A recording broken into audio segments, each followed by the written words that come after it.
ce sont les grandes retrouvailles sur TF1.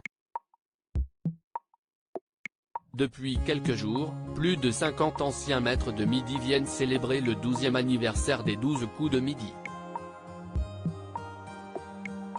Pendant 2 semaines, ils vont s'affronter tous les jours pour remporter leur place lors des 2 finales. Ce jeudi 30 juin, les téléspectateurs de TF1 ont retrouvé avec joie des champions qui ont marqué l'histoire de l'émission animée par Jean-Luc Reichmann, Quentin, Anne, Vincent et Marie-Noël. Sur le plateau de 12 coups de midi, cette dernière s'est longuement confiée sur le combat qu'elle a mené contre une grave maladie.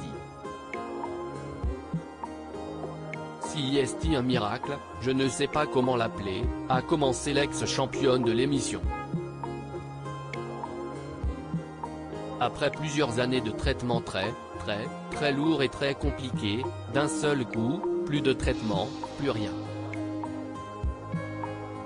Si vous saviez Jean-Luc, le bonheur que ça peut me faire de voir qu'on évolue.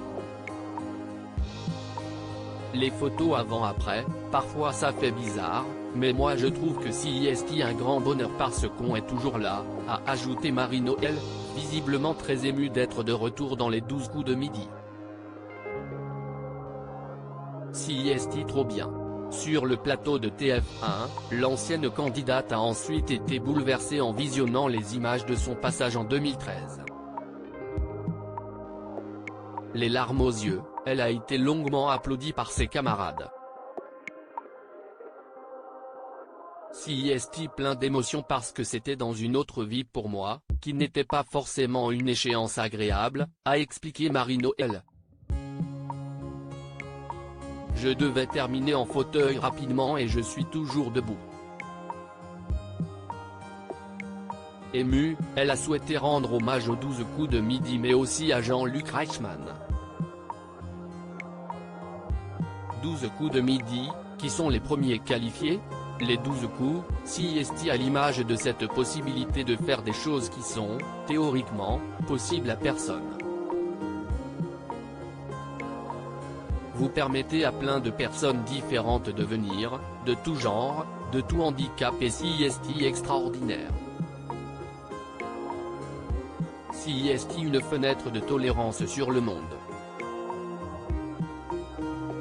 Ça aide à l'inconscient collectif à devenir meilleur, a conclu Marie-Noël, les yeux rougis et la gorge serrée par l'émotion. Malgré ses connaissances et sa joie de vivre, elle s'est inclinée lors du coup fatal contre Vincent. L'ex-candidat des 12 coups de midi rejoint donc Timothée, Françoise, Duducci et Valentin pour ce prime de samedi 2 juillet. Pour rappel, la professeure de danse avait été éliminée de l'émission en juillet 2013 après 36 participations, 3 coups de maître et 143. 752 € de gain.